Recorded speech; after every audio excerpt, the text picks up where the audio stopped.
Halo warga bumi sekalian, apa kabar kalian? Kami di sini ingin membahas salah satu video YouTube Benix yang membahas tentang Nvidia, yakni perusahaan yang dulu dikenal karena GPU-nya. Kini mereka mendominasi di pasar AI. November lalu, Nvidia resmi menginvestasikan 72 triliun mereka untuk membangun data center AI di Johor, Malaysia. Dan mungkin teman-teman bertanya, mengapa bukan di Indonesia? Bahkan Menteri Keuangan kita, Pak Purbaya, menyatakan bahwa kita selalu gagal menarik minat investasi asing. Semua itu bisa terjadi dikarenakan banyak sekali faktor. Meskipun GDP kita sangat tinggi, ekonomi kita masih mengandalkan kegiatan ekonomi yang low value, yakni kegiatan ekspor sumber daya alam mentah. Hal ini tentu berbanding terbalik dengan apa yang dilakukan Malaysia. Mereka melakukan kegiatan ekonomi yang high value, yakni industri teknologi. Dan salah satu keunggulan Malaysia adalah data center mereka.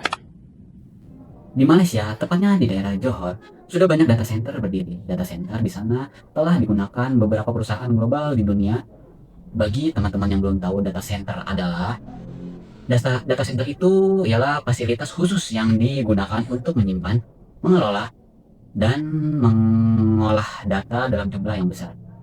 Data center ini menghabiskan listrik dalam jumlah yang sangat banyak. Dan Malaysia memiliki infrastruktur listrik yang sangat memadai sehingga mereka memiliki kapasitas tersebut. Data center ini juga membutuhkan air dalam jumlah yang sangat banyak. Air dibutuhkan untuk mendinginkan server yang bisa panas setiap waktu karena terus bekerja. Inilah yang menyebabkan penduduk di Johor sering mengalami krisis air. Bahkan faktanya setiap kita prompt AI dalam ChatGPT atau dimanapun, kita telah menghabiskan beberapa botol air untuk mendinginkan servernya.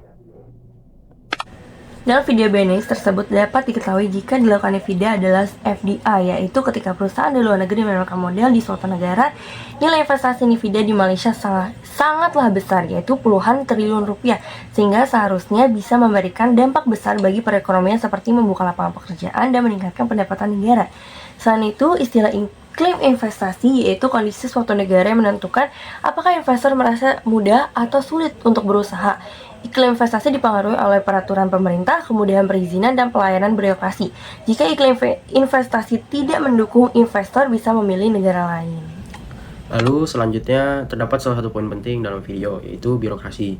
Apa itu birokrasi? Birokrasi adalah sebuah proses administrasi dan perizinan yang dilalui oleh investor. Jika birokrasi terlalu panjang dan rumit, proses investasi menjadi lebih lambat. Selain itu, ada istilah regulasi. Regulasi adalah aturan resmi yang dibuat pemerintah untuk mengatur kegiatan usaha. Jika regulasi yang tidak jelas dan sering berubah, dapat membuat investor menjadi ragu. Selanjutnya, istilah lain yang dijelaskan adalah daya saing negara, yaitu kemampuan suatu negara untuk bersaing dengan negara lain dalam menarik investasi. Negara dengan aturan yang sederhana dan pelayanan yang lebih cepat biasanya lebih unggul. Dalam bidang teknologi, perusahaan seperti Nvidia membutuhkan data center, yaitu pusat penyimpanan data digital yang memerlukan listrik dan internet yang lebih stabil.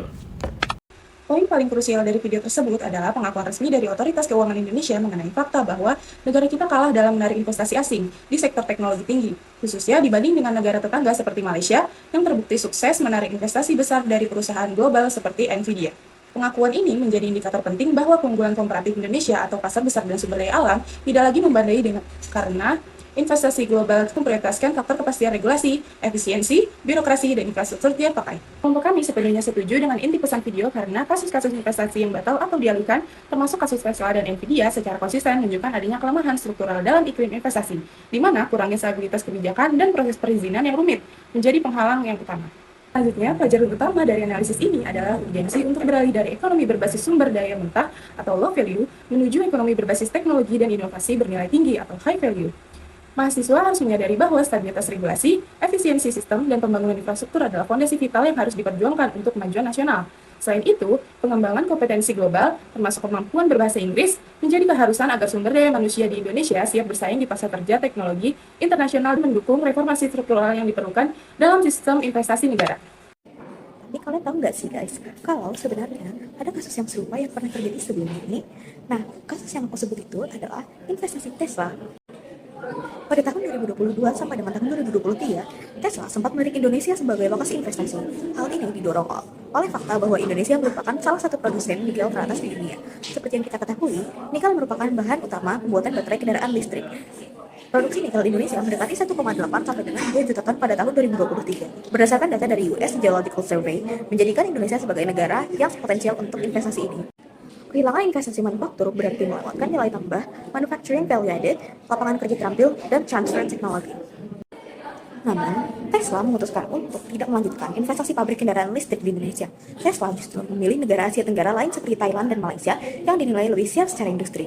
Hal ini disebabkan oleh kurangnya kepastian kebijakan dan regulasi di Indonesia, seperti aturan ekspor bahan mentah, yaitu larangan ekspor biji nikel, dan perizinan dan regulasi yang dinamis atau rumit.